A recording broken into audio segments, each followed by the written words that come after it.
Yesu nakende wapi o papa. Oh, ngana tika Yesu nalanda na nyoshama. Naye akozanga yo pinanga na somo. Sambabo mo. Mosika na yo ngana sambwe pardon. Wow. Bon, lancement Liziba, ngandi na sala moté. Ah, OK. Na sala lancement Liziba te, Liziba ya comment. Après avoir écouté Dieu, na sali groupe. Na sala groupe wana dans la prière, zamba inspiré nga Liziba. OK. Après avoir inspiré nga Liziba, na ke enregistré mon studio. Nazaki na ba moyen te pour na ko sala ke Liziba betata na radio. Mais là, on a simba qui est ainsi dit l'Éternel. Parce que na kokola na ngana musala nzambe na tambola na foi. Ah oui. Je sais que ata lelo na monité lobi na mona. Le Seigneur m'avait promis. Ezelo on a simba qui. Ezelo on a simba qui. Lizibe bima bongo na uti studio na zongi na beta nzembo na ndako. Voyage on a téléphone, voyage on a téléphone. Oh, et pendant la bongo vraiment. Et na loba que nzambe nda sala publicité ya Liziba parce que c'était dans sa volonté. Il voulait que na porter message moko. Ah, oui. Alors surtout pendant tala ba moyen nanga qui n'arrivait pas. Donc si Liziba et bima c'est René ça lança qui a monté travailler que na banga qui ton Liziba comme bêta. D'ailleurs, c'est une question que je voulais te poser parce que même Ngapé Liziba, je découvre ça au côté supermarché au Kinzi Bozobet. Dans le statut, tu vas publier promotion même pas Nathalie on a la TVT, mais la zone à la statut, na zoyo kana na banzela, moi je dis c'est qui c'est encore, c'est quel sert donc Zambé mon ta sa promotion Zambé. Zambé mon ta la promotion Liziba et sœur Elise a eu après na le bara jusque là Zambé ta la publicité Liziba. C'est ça. Oui. La tentation est à Kaibeli. Nous sommes Aroé Bisso, non, c'est toi la femme de ma vie.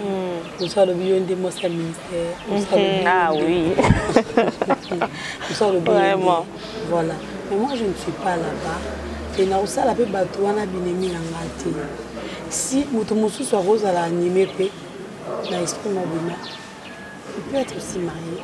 Mais animé dans l'esprit mobile. Peut-être pour ta destruction. Le diable peut utiliser tout le monde pour la destruction. Il y a étoile Bobo. Alors, tant que la tentation est Zoya, que vous poussez maintenant le banon dans la femme publique, Master, Naebani, je peux faire Nyoso Nalimbi pour satisfaire vos besoins. Non, ce n'est pas ça. Nako yokayo, pour le lieu ici, mais la zone sur la malobanza, botanga kawana. De continuer chemin. Et si la monnaie ça continue pour ne pas coco ta diable de préférence tout cabona mais na mabete ok na gauche na droite. Allez partout le monde, faites de toutes les nations mes disciples, les baptisant au nom du Père, du Fils et du Saint-Esprit et enseignez-leur à observer tout ce que je vous ai prescrit. Matthieu 28, 19 à 20. Voilà, c'est la vision de cette chaîne Faites des disciples. Alors, shalom papa, shalom maman, bien-aimés dans le Seigneur. Merci beaucoup pour le temps que vous avez accepté de me donner. Merci pour votre disponibilité. Que Dieu vous bénisse. Voilà, c'est votre chaîne Faites des disciples TV et ça, c'est l'émission Gospel Plus, votre émission que vous aimez beaucoup. Vous le savez très bien que ici, là, nous recevons des serviteurs de Dieu, des servants de Dieu. Je voulais dire, donc aujourd'hui vous serez bénis. Je vous assure parce que nous avons une servante de Dieu avec nous tout à l'heure là. Très bien, sans problème. Mais d'abord, avant tout, je tiens à saluer Bionion Somolanda Rabiso vraiment partout dans le monde. Vous êtes partout, en fait. Je pense à toi, Papa Bob James, avec toute la famille, que Dieu vous bénisse. La sœur Marika Pinga et Papa Mapasa Francis Bagaza, Bambote Nabino Kona à Paris.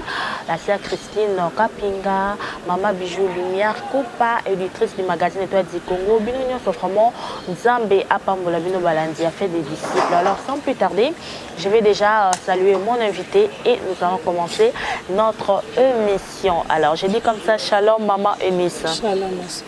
Comment vous allez? Dieu nous garde. Ça va. Voilà, c'est la sœur Eunice Manyanga. J'espère que j'ai bien prononcé les noms. Sœur Eunice Manyanga, oui. Voilà. C'est elle qui est notre invitée aujourd'hui. Nous allons parler, nous allons partager vraiment de beaux moments. Alors déjà, la toute première question, Maman Eunice, il y a quelqu'un toujours qui me demande, sœur Eunice Aoutawapi. Sœur Eunice Aoutawapi, Abimela Wapi. Parce qu'il y a des gens, oh, peut-être ceux qui ont été dans la scène musicale, Alinga Bima, Alukarama featuring, Asalana Moutouma, Yebani, Pobat Bachaeka, la sœur Eunice, Obimi Yomoko, Obandi Yomoko. Moi, je vais un peu savoir assurance Wana Ozwaki Wapi. Merci beaucoup, ma soeur, pour la question. Ok. Sœur Eunice Abima est mon côté. Sœur Eunice Abima par la grâce de Dieu. Amen. Parce que si ça dépendait que de la sœur Eunice, Alinga Bimati. Ah oui. Voilà, c'est la volonté de Dieu. De le sœur Eunice, Aza sœur Eunice. Oui, Batmus, Baïbi, sœur Eunice. Ah, d'accord. Voilà. Alors, est-ce que tu as un peu parcours à sœur Eunice avant Obimandengo Zalelo, église, est-ce que tu as Koyemba et puis nous sommes vraiment motivés au sein de la musique chrétienne parce que vous allez jeunes, moi si vous avez Kitoko, au cas où la musique nous sommes jeunes balinga kawana, mais au CPLI, au sein de la musique chrétienne. Est-ce qu'il y a quelque chose qui vous a vraiment motivé? Témoignage tout quelque chose de s'est passé dans la vie ou vraiment motivé que le c'est la musique. Avant que Zala Moyembi, nous servante. Moi je sers Dieu, mais je sers plus la musique. Malgré que dans l'église, je bataille je Zalaki, mais moi je servais mon Dieu dans la musique. C'est ça. Parcours nanga, na outi na l'église. Là où la place spirituelle dans le bazar, l'église pentecôtiste de la restauration, c'est de là que la bande m'a entendu, na écodim et la bande peut encadrer, ban écodim, na l'église pentecôtiste de la restauration, ils ont la machine. Après ça, la sœur Eunice, c'était comme ça, je priais mon Dieu. Là, j'étais chez le pasteur James. M'a dit à Mikondo. Je priais, mon Dieu, j'avais même pas besoin de se plonger dans la carrière musicale. Parce que les gens qui rêvent dans la tête. Oui, les gens qui rêvent dans la tête. Et je priais comme ça par rapport à des démons dans la et c'est le Seigneur qui m'a imposé ça. Le Seigneur m'avait dit de commencer à Ozalananga et Longo. Et au début, ce n'était pas facile pour moi d'accepter ça. Parce que la prière dans les arrêts demande dans côté. À chaque fois que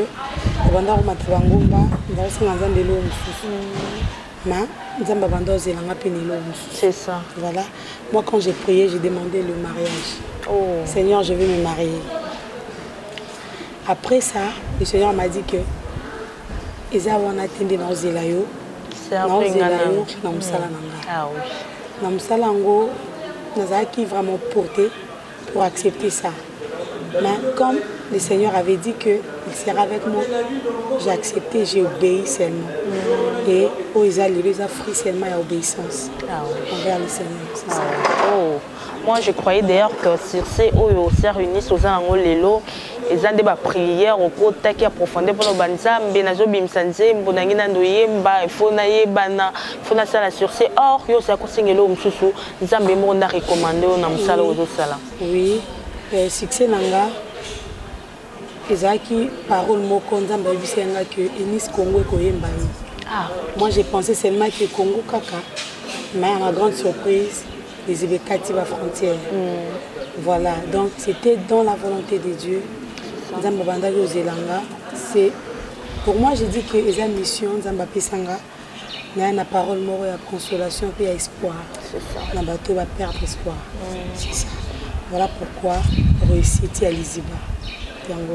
Maintenant, le mot de le banque, l'idée nous allait que dans ma cam, si vous m'en avez bengi ou vraiment dans le salon.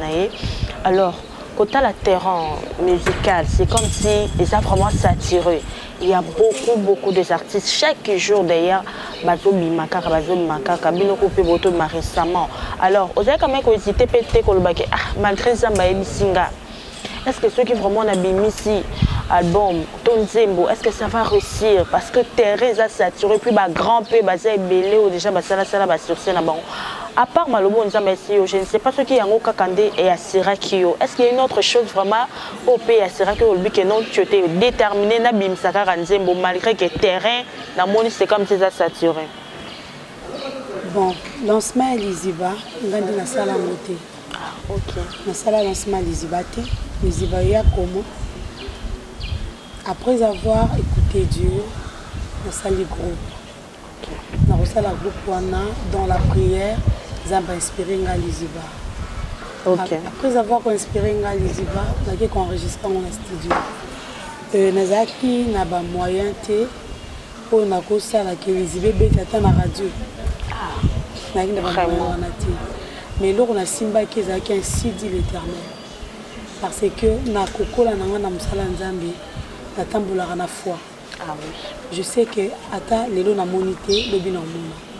Le Seigneur m'avait promis. Ezelo na simbaki. Ezelo na simbaki.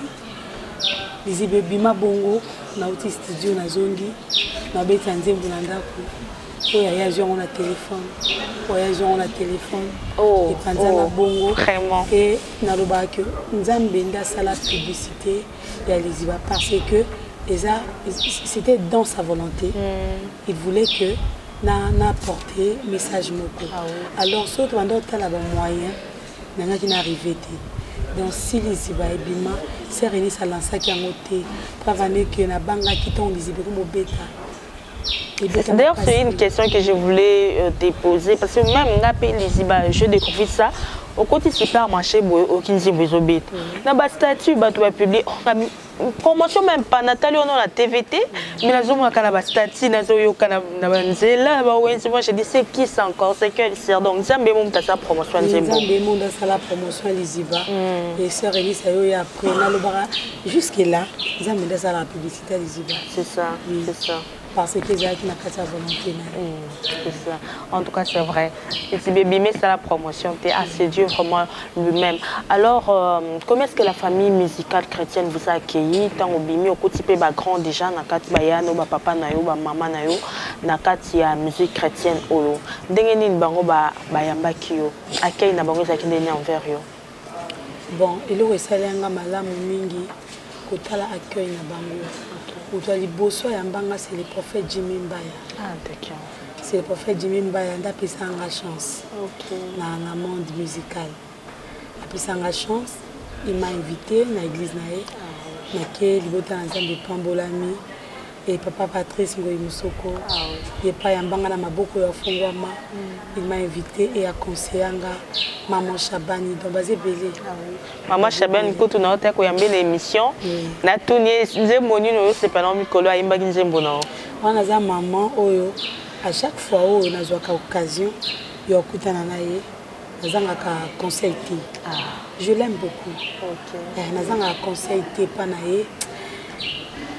C'est une maman oyo a poussé un peu plus d'adoration par rapport à la composition par rapport à Bandim nae vous allez longa nanga donc baba ya oui maman donc c'est une maman que j'aime beaucoup vraiment je l'aime. Ah d'accord. Alors je sais pas une idole non comment parce qu'elle a tout na couteau sœur Enis qui est vraiment votre idole dans la musique chrétienne ou bien qui vous a beaucoup plus influencé ou bien moi côté la kolobinga pe un jour na linga vraiment na ko makara lokola ye. Bon, moi, je dis souvent que mon idole, c'est Jésus-Christ.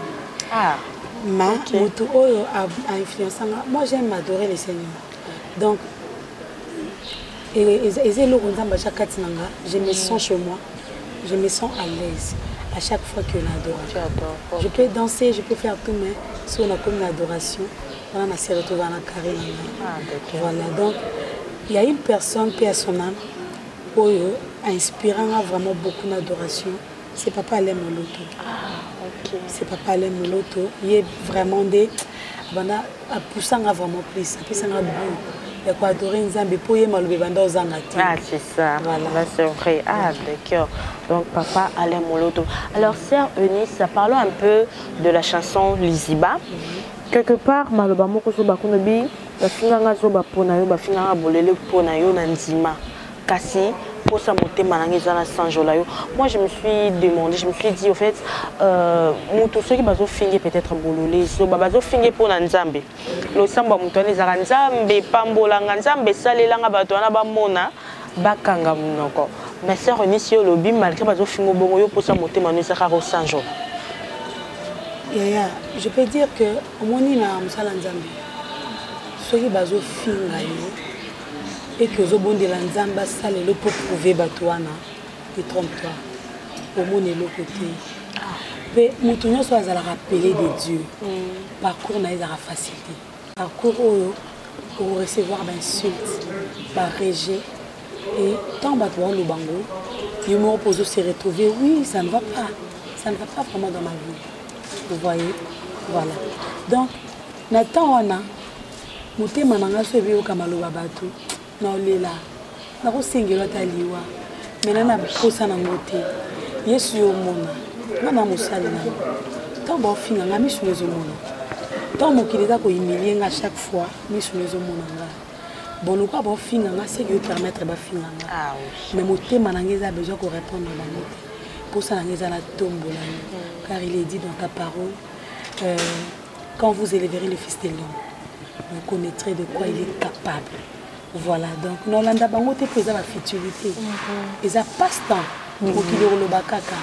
Mais nous avons besoin de la beauté. Ils ont un tombe pour permettre de aller là. Ça alors. Donc, au moment où on finit, yo en retour tombola Nzambe comme ça Nzambe yemoko à s'occuper na bateau na ndenge na ye et ça vraiment c'est jeu de prière na oto continuer dans Saint Jour Nzambe. Alors une autre partie Nzambe quelque part au loba musika na yo banguna nanga ba sepeli musika na yo bandoki ya famille ba sepeli. C'est comme si diable pour ça na ye objectif na izala kaka ya ko kabola mutu na Nzambe afin que ya kota a détruire vie à mutu. Au moment où tu as accepté Jésus-Christ dans ta vie, en qualité, on a le barakomte en qualité. Le Seigneur est sauveur dans ta vie. Le jour où on a commis l'ennemi est diable, directement. Vous avez temps non, directement on commet l'ennemi. Alors, quand on dit il faut que nous sommes balés et ça dans sa présence. Si on dit vous avez na kati. Tu verras que de problèmes, surtout au-delà de la force. C'est ça. Mais tu verras que dans ta vie, tu auras des problèmes au-delà. Parce que aux âmes balété dans sa présence. Voilà pourquoi on a essayé aux âmes c'est ça. Musika na bando ta famille c'est peu batala bisoti. Autala beta to la sambila. Ba mouvement non soit contrôlé. Marche na Nzambe.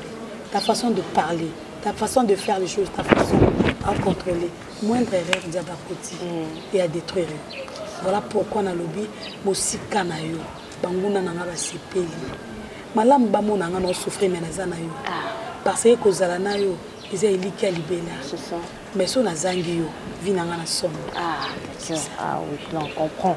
Au moment où tu abandonnes le Seigneur, dont le diable entre pour détruire. Donc il faut toujours toujours couper les Nzambe. Alors avant déjà que je vous pose une autre question, est-ce que tu peux moi caper la main pendant 2 minutes seulement? Naboya Yesu na kende wapio papa. Oh, nanatika Yesu na landa na nyoshama. Kaye, akozanga yo pinanga na somo. Sambabo mo. Mosika na yo ngana sambwe pardon. Waouh. Oh, Moukeka Sœur Eunice, c'est qui la pense alors. Alors, Sœur Eunice, en tant que femme, aux alliés femmes, aux célibataires, c'est ça, au bal non aux Nzambe. Est-ce qu'il y a aussi parfois des tentations Alors, je suis sûre, je comprends la façon dont je parle en tant que femme, des tentations au jour comme là. Parce que comme déjà une femme publique, connue du grand public, tout ça, est-ce qu'il y a au moins des tentations, tout ça qui arrive dans ta vie? Si c'est oui, comment tu gères ça? Comment tu fais pour que Kouyate? Oui, oui. La tentation, il y a Kaibeli. Non, non, c'est toi la femme de ma vie. Nous sommes le bio de mon ministère. Ah oui. Nous sommes le bio. Vraiment. Voilà. Mais moi, je ne suis pas là-bas. Et nous sommes là-bas, nous sommes si nous sommes rose à l'animé, dans l'esprit mobile, il peut être aussi marié. Mais animé dans l'esprit mobile. Peut-être pour ta destruction. Le diable peut utiliser tout le monde pour la destruction. Il y a étoile Bobo. Alors, tant que la tentation est zoya, que vous poussez maintenant le banon dans la femme publique, master, naebani, je peux faire union sur la ligne pour satisfaire vos besoins. Non, ce n'est pas ça. Nako yokayo pour le lieu ici, mais la zone sur la malobanza botanga kawana. De continuer chemin. Et si la monnaie ça continue pour ne pas cocotte à diable de préférence tout cabona mais la mabete ok la gauche la droite mais par la grâce de Dieu dans le souvenir mon nom tu arriveras toujours il y a coco maîtriser la situation pour que tout ça peut commencer les sonnités. C'est ça. Parce que les ministres, comme le roi Ndako Likolo et à montagne, moins d'horaires, voilà, c'est tout le monde qui en parle. Alors, Sœur Eunice, il y a une autre question. Nous avons Sœur Eunice, comme orgueilleusité, parce que nous avons remarqué que nous avons la bandine tant qu'il y a un tomboli aller. À la team, comme orgueillé, tout ça, nous avons une orgueillité, il résiste aux orgueillés, mais il fait grâce à ceux qui sont humbles. La parole me dit, notre Dieu résiste aux orgueils. Il fait grâce aux hommes. Vous voyez mais c'est comme si nous avons chrétien Mingboye Bakangu vraiment t'es, hein, Sœur Eunice. Moi, je dis souvent que vous êtes la simple musicien, mais en toi, même dans le monde de la musique, même dans le pasteur, il reconnaît que Moussa Lanzamba solo. Moussa Lanzamba solo, on a appelé de Dieu. Makati na ici na liboso, c'est l'humilité. C'est ça. Si na liboso. Tu verras que à cause de la nyo soazana mais na kati na tu verras aza humble. Mais si au constater na kati Moussa Lanzambe, c'est mince ya orgueil. Tala bien. Est-ce que ayebi moto asalilaka? Parce que na rolinga tena za problème na Nzambe. Yo ko résister nga. Na ko résister au pays na baksi auto kabwani bongo. Mais si le Seigneur Jésus a comme résisté, il résiste aux orgueils. Donc cela veut dire que ta vie, il y a détruire un mot petit à petit sans le savoir. Mais tu te dis que non, on a comme une star, on a banni, tout ça, il y a cessé de se sauter. Ma vie est comme il est colon. C'est ça. La star dans le Seigneur. Je suis appelé à repenser sans malam. Na Jésus Christ. Alors, na okioku dana bata sorte nous. Na kati na ngana. Ce qui c'est mon orgueil ça. Comment est-ce qu'il a été à yotika orgueil? Parce que l'homme donne ce qu'il a. Na repé sur la kati na. Et tu verras bata bon bakenda musikate. Je me souviens un jour na mkoto na zata mo muke onaza lenoté. Journaliste me retourne la question. Donc c'est réuni sur avant de matin avion est-ce que mais les lots c'est réuni ça matière échanger peloroté pour dire que na musalo na koti na kotangoté parce que j'avais besoin de mon la TV na koti parce que le Seigneur m'a envoyé. Je suis venu répondre à l'appel du Seigneur. C'est ça vraiment la différence. Parce que mon toit pèse un golo azan capable de arracher les longs n'embili ziba et beti. Les ana sœur moi quand là na zamba bela pe nzambe. Ayemba pe makasi. Pourtant tant na ekoka. Ini ça aux ala tes sœur ou bien frère wana. Alors pourquoi on a ça à l'olendo là c'est vraiment très important. Faut y que non vous seul il a ndin nzambe. c'est la montée. Alors, sœur Eunice, jusque-là, jusqu'à présent, quelles sont les difficultés que vous rencontrez dans le salanayo? Donc, déjà, d'ailleurs, vous venez vers la fin de cette émission. Quelles sont déjà les difficultés que vous rencontrez jusque-là? La piraterie, les oui. Là, c'est un grand problème. Bon, on a beaucoup de années le bâté, témoignage à ma paix. Ah, de faux témoignages. Et bandit déjà, nayo. Oh, c'est pas possible. Et bandit déjà. Mon Dieu. Azan a plaisir à détruire l'image nayo. Donc, ce sont des difficultés où il y a des faux vendeurs. Mon dans mon côté, donc ça quoi un vieux, mais bon, comme c'est l'appel du Seigneur, on doit avancer. Tu es là bon et comme il y a faux témoignages, me reboyer. Comment tu fais pour surmonter cela? Parce que c'est pas facile, il y a salité, bah c'est lié au caca. Il suis mon Nzambe. Bah cracher sur rien. Ah oui. Bah passer les faux témoignages. Bah ça là c'est la fin qui justifie. C'est ça. Même si mon télémé abimis à l'objet à Koloba, je n'ai pas ce temps-là. Na lukana zonga pour na répondre. Non. C'est la fin qui justifie. Mon innocence n'est qu'au ganga. Mon innocence n'est qu'au ganga. Liboso Nzambe, Nzambe omona ki naza innocent. Crier wana nde au ganga. Alors, j'ai pas ce temps-là ya pour eya. Ezala et kozala kaka. Aussi longtemps que tu dois avancer dans ma Nzambe. Aujourd'hui, surtout nous les chrétiens, na Congo, tu vas croire que Jésus-Christ peut faire quelque chose dans la vie. Il y a beaucoup de qui peut délaisser. C'est vraiment un problème. Voilà. Si vous avez un Nzambe, pas si de difficulté, vous avez là, vous avez vraiment un Nzambe. Nzambe mais tant que vous avez un Nzambe pour la vie, ah, vous allez bien. C'est ça la difficulté. Toujours pour te surmonter. Oui, grâce à ça, toujours ma casse. Alors, c'est ici, par exemple, les lots au Bali, au côté d'un balo, que non, je veux que tu arrêtes ce travail en fait. Je veux que tu restes là à la maison seulement pour t'occuper des enfants, tout ça, pour l'éducation on a réussi. Arrête un peu ce métier. Comment vous allez réagir? Oh.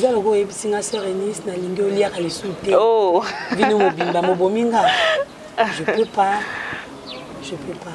Alors, Nzambo na Sambelaka, il est capable. Il y a un peu pas vendre sanga pour l'éducation banana. Mais il y a pas simbanga pour éduquer mon kili. Ah, là c'est bien parlé. Donc Dieu est capable de le faire. Donc on a souhaité ramoter. Arrête ça, regarde les enfants. Oh, qui soucie à banana nanda. Bon, bano bote les gars la balabala. Nani qui me met la bonne nouvelle. Peut-être la malobananga a bon la paix moté. Donc la prière en Nzambe chaque jour et que mon tour peut sanga. Oh non, l'examen reste à vie nanga. Azala moto atana lali a bouger na téléma il faut que yemba. Voilà. Téléma ça les autres. D'ailleurs en plus non ça là.